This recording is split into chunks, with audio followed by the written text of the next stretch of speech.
even I'm guilty of complaining about, like, I'm sick and tired of every single Hab needing to be defensively responsible. Where's our player that can just go out and fucking put up some offensive numbers? Well, Habs fans are getting to that point after it's been so many years. Yeah. Right? It's like a different degree. You got the Leafs playoff loser where the fans are just so fed up. And I think now Habs fans are fed up to the point where it's like, oh, this is bullshit.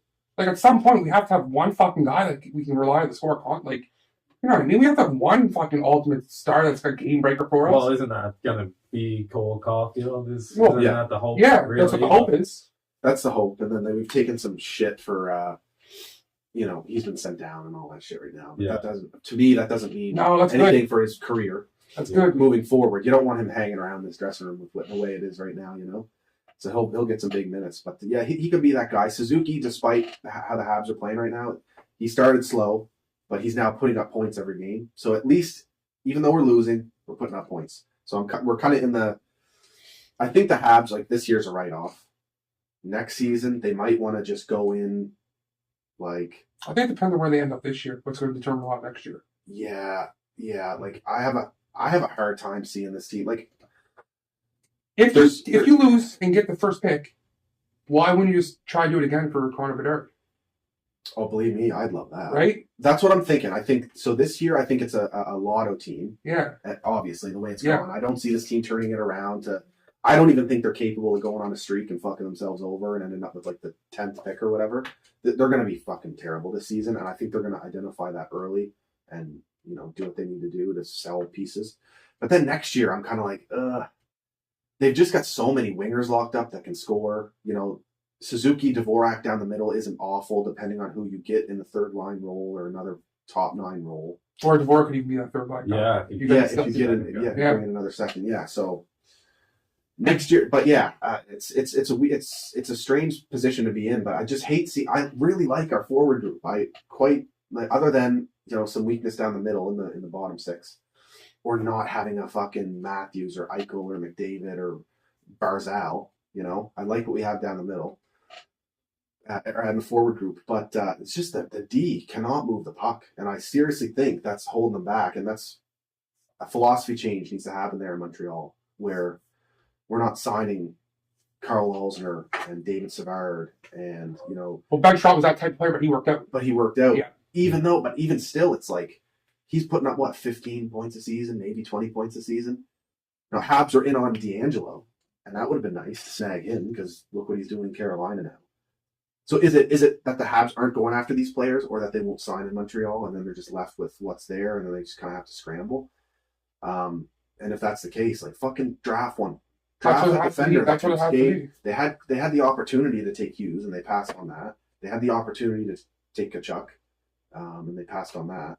That was drafting for need, I feel like, instead of... 100%. I mean, Kotkaniemi was ranked, I think, 10 to 15 range coming into the draft there. And he is a good player. Yeah. He looks like he is going to be a player, but... The only people that ended up ranking him high was people around Montreal. Bob McKenzie kind of got on the train and said, you know, there are teams looking at him in the top 5, blah, blah, blah. And then Montreal ended up making the pick. But yeah, it's just a shame how it all played out. I mean, fuck. Like, you draft someone 3rd overall, now he's not on your team after 3 seasons. Doesn't make any sense. But it made sense why you don't want to match at 6.1 after what you've seen of him so far. Well, to me, God forbid he fucking goes off at some point in the next couple of years, because he's still... Yeah, he could... Listen, I mean, he could always at the end of the day just be a third-line player. And there's nothing wrong with that. Like, you're still an there is something wrong with that. Well, you're drafted. But that's not his fault. It's not his fault where he got drafted. Yeah. That's on the team. But, like, he could... If he's a third-line player, like I said, like, there's nothing wrong with that. How long did Galchenyuk last for? He was with the Habs for 6 years. Yeah, that's what I thought. Is he playing this year somewhere? Arizona. Yeah, he went back to Arizona. Yeah. But, like, with him, at least he put up... Well, he was a scorer. I think he kind of got... He put up some 20 and 30 goal seasons with us. Like, he went off. His best seasons were with Montreal. That's right. And that was a terrible draft. The Leafs made it the best in that draft. Morgan Rielly. It was not a good draft. Brian Burke said he would have taken Morgan Rielly first, and if you look back, Morgan Rielly probably does deserve to be the first pick. Yeah. Ryan Murray was, I think, the 2nd overall pick. Yeah. So that wasn't a good draft at all. But yeah, then to get a chance at a redo and I just don't understand that. And I saw someone talking on Twitter the other day about like that was a year when the Habs scouting team went in on they hired like a therapist or something like that, or some sort of like mental coach or something person to scout these players and interview them to like see how they're like almost like the whole NFL thing. Yeah, asking weird questions. So then they draft Kotkaniemi, and then apparently he's a coach's nightmare. It's like, so it's your own fucking fault anyway. I still believe in him as a player. Like, I think he can.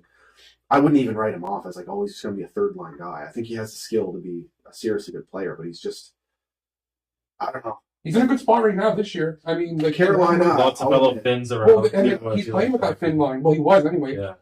And the season he hasn't been like I think he's got 3 points this season, so it's nothing crazy. No, but he is insanely responsible 5-on-5 and in his own zone for being such a young, player, lanky player. So when he fills out, and he's got the skills too, he whips around laser passes like tape to tape.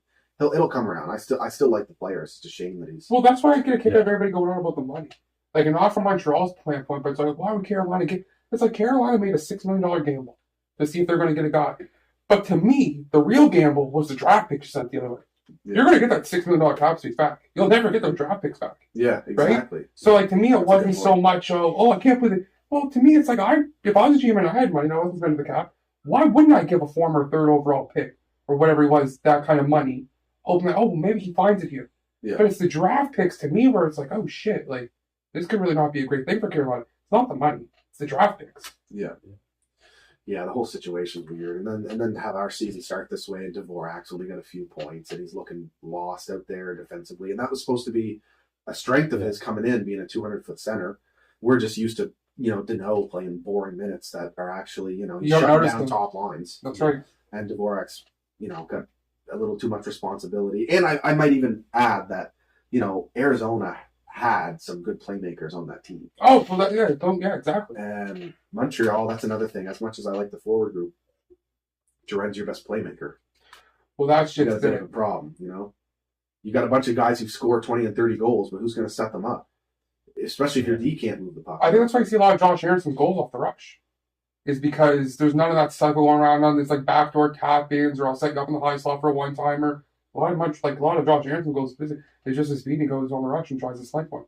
Like you said, that's not how you got to generate something. That's not how you want to be doing it. It's not a recipe for long term success. Exactly.